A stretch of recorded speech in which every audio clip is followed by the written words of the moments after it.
Olá pessoal, tudo bem com vocês? Estou aqui mais uma vez para trazer mais uma reflexão, como a gente comentou antes.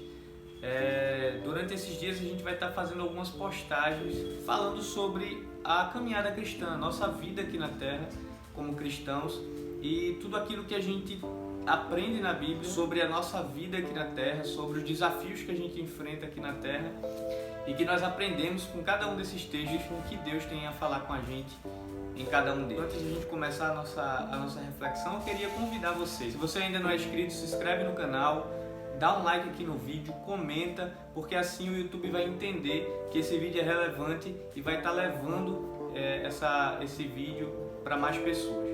Beleza? Então vamos para o texto de hoje. Lá em Mateus capítulo 14, a partir do versículo 22, diz assim: Logo em seguida, Jesus insistiu com seus discípulos que voltassem ao barco e atravessassem até o outro lado do mar, enquanto ele despedia as multidões. Depois de mandá-las embora para casa, Jesus subiu sozinho ao monte a fim de orar. Quando anoiteceu, ele ainda estava ali sozinho. Enquanto isso, os discípulos distantes da terra firme lutavam contra as ondas, pois um vento forte havia se levantado. Por volta das 3 da madrugada, Jesus foi até eles, caminhando sobre as águas. Quando os discípulos o ouviram caminhando sobre as águas, ficaram aterrorizados. É um fantasma! Gritaram, cheios de medo. Imediatamente, porém, Jesus lhes disse: Não tenham medo, coragem, sou eu. Então Pedro gritou: Se é realmente o Senhor, ordene que eu vá caminhando sobre as águas até onde está. Venha, respondeu Jesus. Então Pedro desceu do barco e caminhou sobre as águas em direção a Jesus. Mas quando reparou no vento forte e nas ondas, ficou aterrorizado, começou a afundar e gritou: Senhor, salva-me! No mesmo instante, Jesus estendeu a mão e o segurou. Como é pequena a sua fé, disse ele. Por que você duvidou? Vemos então Jesus mais uma vez estendendo as mãos para levantar Pedro e salvá-lo daquela situação. Quantas vezes na nossa vida nós caminhamos dentro desse chamado que Jesus nos fez para a vida cristã e com muito menos, com bem menos do que Pedro, a gente começa a afundar? Quantas vezes a gente deixa os problemas, as dificuldades que naturalmente são da vida afetar a gente de tal forma a ponto de nos impedir ou a ponto de nos desanimar na caminhada cristã? Quantas pessoas não acabam desistindo? Quantas pessoas não acabam abandonando a fé por conta de dificuldades? E nós, como cristãos, precisamos ter cuidado com as adversidades, com as dificuldades da vida, para que a gente não pare de olhar para Jesus e passe a olhar apenas para a dificuldade. Talvez no momento de dificuldade, Pedro tenha parado para olhar para o problema. Pedro tenha parado para olhar para a dificuldade. E todas as vezes que a gente para olhar o problema, para a dificuldade, o nosso coração incrédulo acaba muitas vezes colocando o problema, a dificuldade, no lugar de Deus.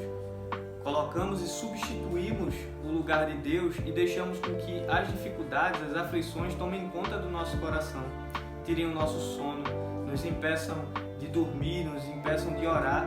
E isso é uma coisa que devemos ter cuidado, que devemos vigiar, para que a gente não deixe de momento nenhum de olhar para Jesus, que a gente possa, assim como o apóstolo Paulo, dizer: eu deixo as coisas que para trás ficam e avanço para aquelas que estão adiante de mim. O nosso alvo tem que ser Cristo.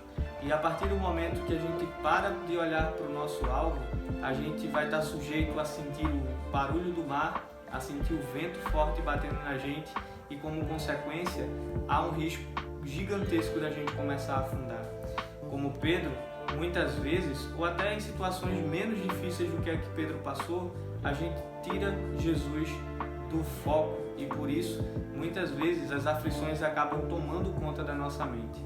É por isso que nós devemos sempre olhar para Jesus, confiando de que ainda em meio à incredulidade, como Pedro, Jesus estendeu sua mão e levantou, salvando ali a vida do seu discípulo. Da mesma forma, Jesus, ele tem cuidado de nós. Isso significa que Jesus está comigo e com você em todos os momentos da nossa vida, até naqueles momentos difíceis, os momentos de dificuldades que parecem que a gente não vê a luz no fim do túnel.